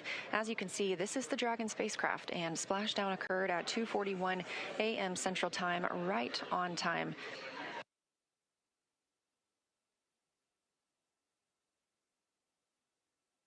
This crew undocked at 4:20 p.m. Central Time, so it was about a 9.5-hour ride from space back to Earth. They wrapped up 165 days aboard the International Space Station, 167 days in total for this mission. And we are seeing motion for Dragon. They are pulling it to the egress platform. It's a short distance, and this view coming from that platform itself. This will align it properly with the side hatch, where we will see the astronauts egress or exit the capsule. They will be assisted after being checked on by a medical doctor, and this is standard procedure for all of our returning crews.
We are getting confirmation that the spacecraft hatch is ready to be Dragon opened. Again, this will be the first time. Stand by for side hatch opening and egress.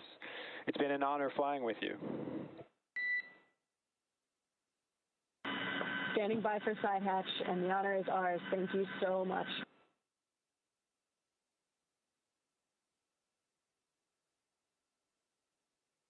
Good words from the Corps in SpaceX Mission Control to the crew. Again, with this side hatch open, this is the first breath of fresh air that this crew has gotten in 167 days since their launch back in August.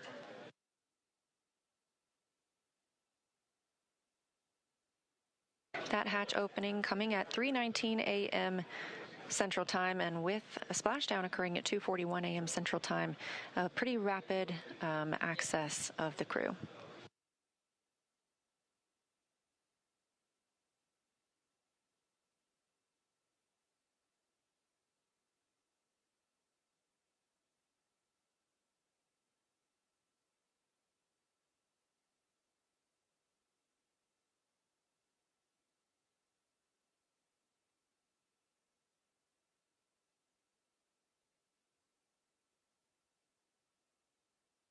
As previously discussed, the first team member to check on the crew is a SpaceX medical doctor, just giving them a once-over, making sure everyone's feeling all right and ready to exit the spacecraft. This is something we do with all crew members who return.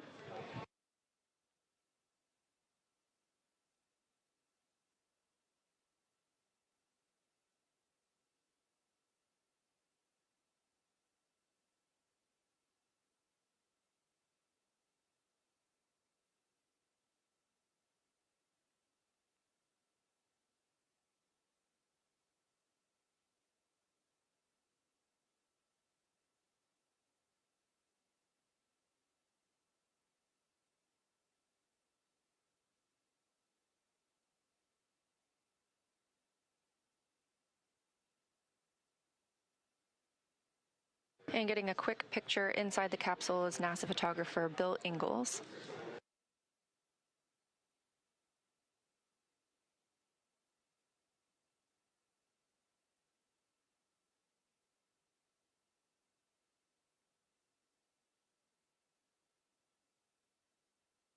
Hey, there's your live view inside Dragon Crew-11 back on Earth after 167 days in space.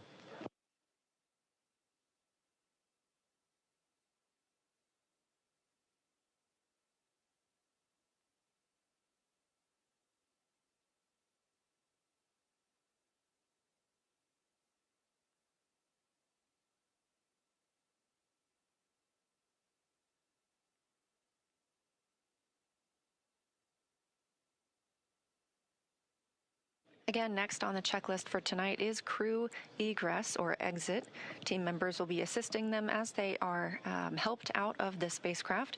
Again, it's been 167 days since they were back on Earth, so our standard procedure will be followed here as well, where they are assisted out of the spacecraft and placed on essentially a gurney, and then they will receive some medical checks aboard the ship before flying back to land.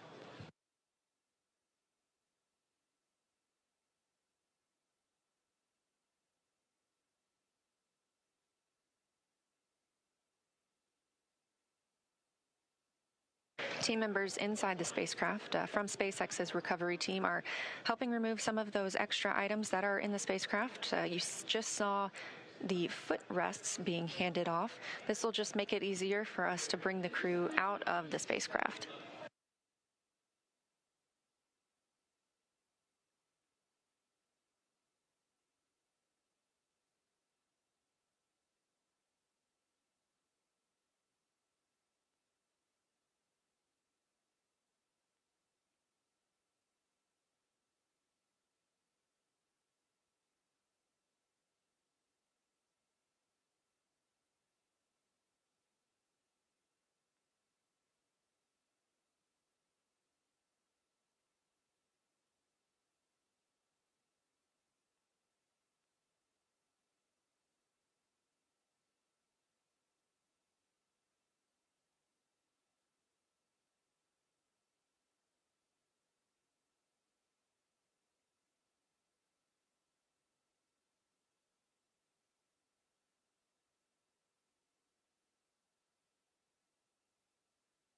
just over 40 minutes since our crew splashed down off the coast of San Diego. Again, that coming at 2:41 a.m. Central Time. We are expecting to see them exiting the spacecraft very soon.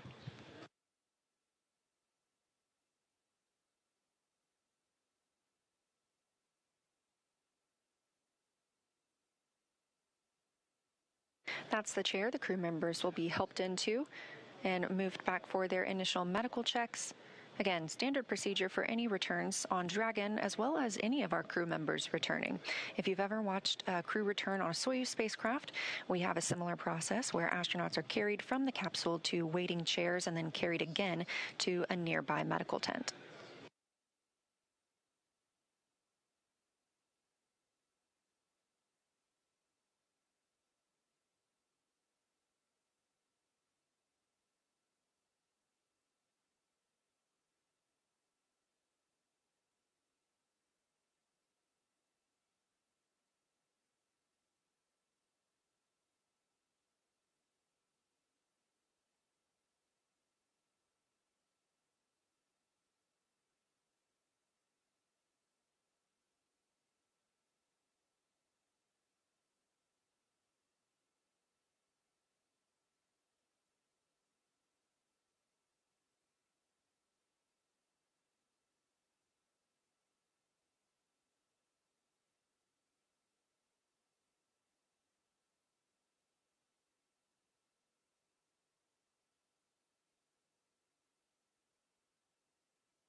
Again, you're watching live coverage of Crew-11's mission and return from the International Space Station, having undocked at 4:20 p.m. Central Time on January 14th, just yesterday, and splashing down at 2:41 a.m. Central Time today, January 15th. We are now just awaiting the crew to be helped out of the spacecraft.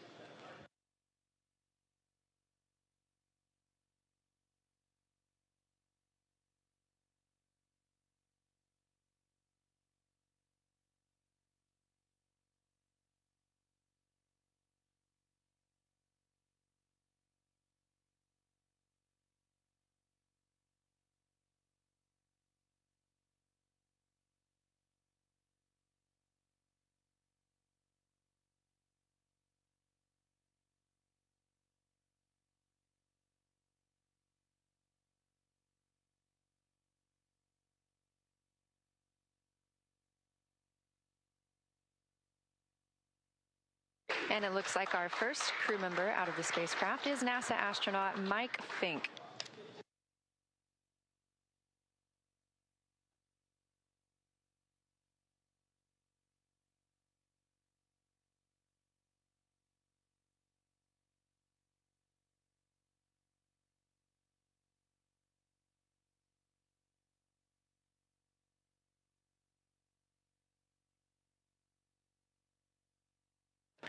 Yes, that's the pilot of the Crew-11 mission aboard Dragon. Fink now being taken to those standard medical checks.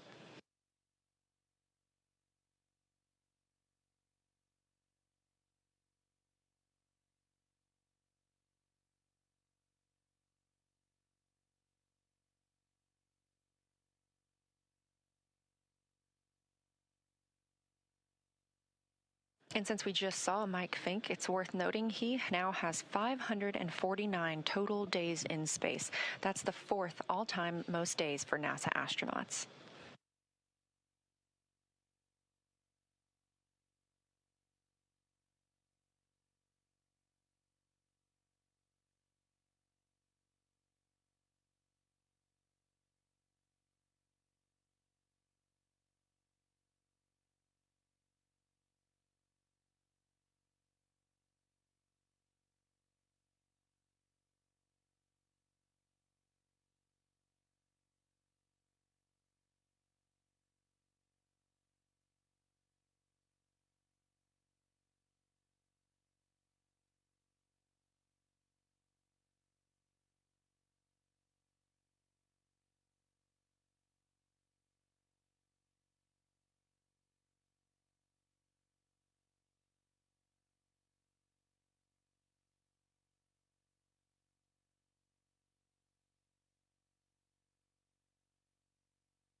Standing by for our next crew member to exit the spacecraft.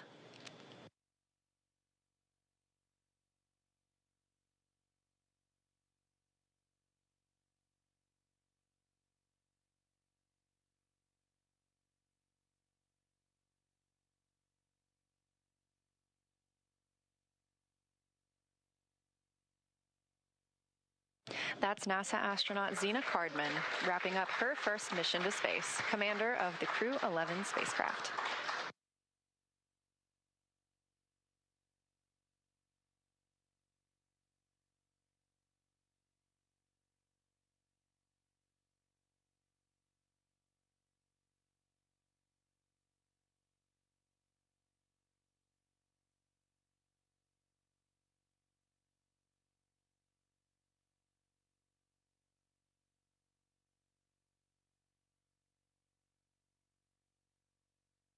That's another footrest being handed out of the capsule, and we'll be standing by to see who is next to be brought out of the spacecraft. Again, you see them being helped onto these stretchers.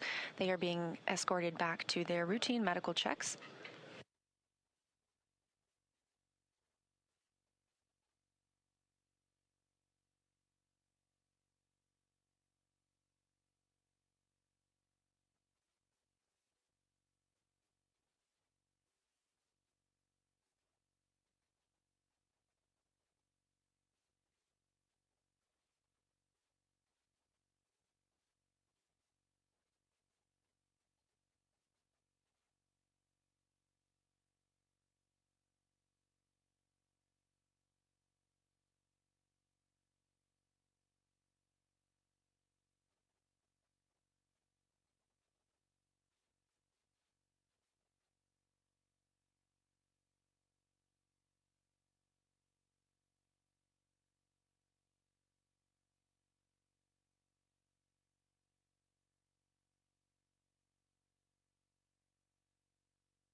Our next crew member to exit the spacecraft is JAXA's astronaut Kimya Yui.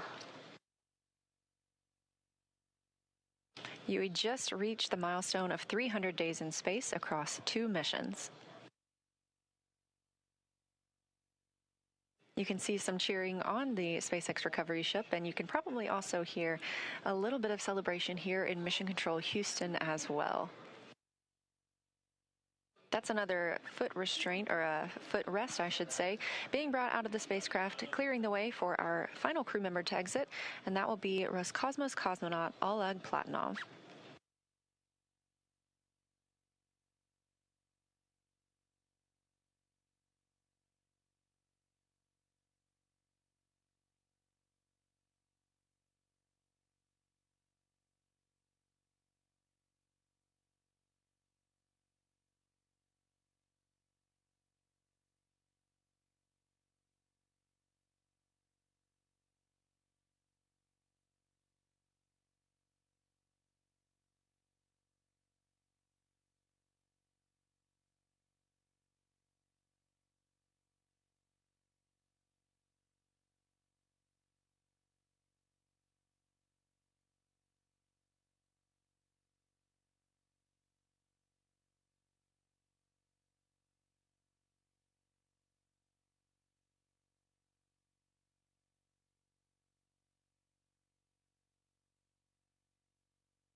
And we see the fourth crew member of Crew-11 being helped from the vehicle now.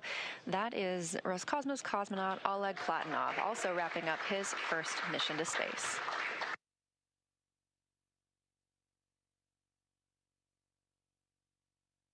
Now that NASA astronauts Zena Cardman and Mike Fink, Kim Yayui of JAXA, and Roscosmos cosmonaut Oleg Platonov are safely back home on Earth and getting checked out by the medical teams, we're going to wrap up our live coverage of their return. This crew's journey concludes following a launch on August 1st, 2025, aboard a Falcon 9 rocket to the International Space Station. It was the fourth flight for Fink, who now has 549 days in space, the second for Yui with 309 days in space, and the first flight for Cardman and Platonov, who now have 167 days in space. With their mission coming to an end, the crew began packing up their research and personal items for the return to Earth last week. The Soyuz MS-28 crew, including NASA astronaut Chris Williams and Roscosmos cosmonauts Sergei Kutsverchkov and Sergei Mikheyev, remain aboard the space station and will continue their mission through this summer. Crew-12 is currently scheduled to launch as soon as mid-February and will provide more information once that is available.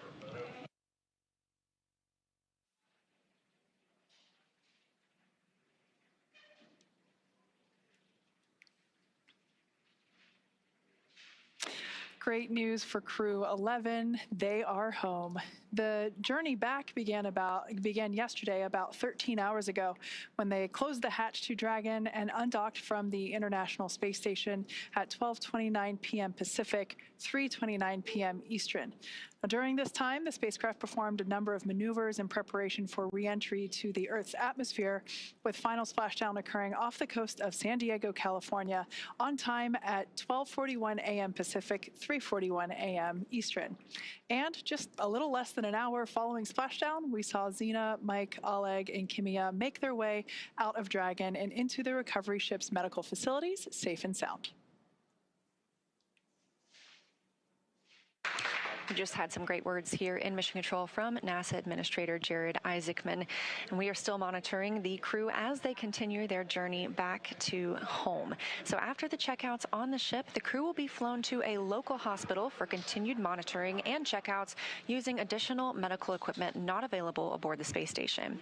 As NASA's Chief Health and Medical Officer J.D. Polk discussed last week, the crew member is stable and we were able to monitor their condition in orbit, but we want to take advantage of resources on Earth to provide the best care possible. NASA maintains relationships with local hospitals to ensure readiness for any post-landing needs, and for this return, we are utilizing that option as part of our normal preparedness process. Afterwards, the crew members will take a NASA plane for the short flight back to Houston. They'll then be reunited with families to bring an end to this mission. Thank you, as always, for joining us for the coverage of Splashdown for Crew-11. Excuse me. Remember to follow SpaceX on X and NASA Online on social media for updates. Pardon me. Here we go. For updates for the very latest on crew and cargo flights to and from the International Space Station. That's it for us here at SpaceX Hawthorne. Go Dragon and go Crew-11. And we'll continue to share the progress of the crew on social media as they travel back home. We also have a post-splashdown news conference coming up at 2:45 a.m. Pacific Time, 5:45 a.m. Eastern Time, where leadership will share the latest updates as we conclude this mission. From all of us at NASA and SpaceX, it's been an honor. Thanks for joining, and welcome home, Crew-11.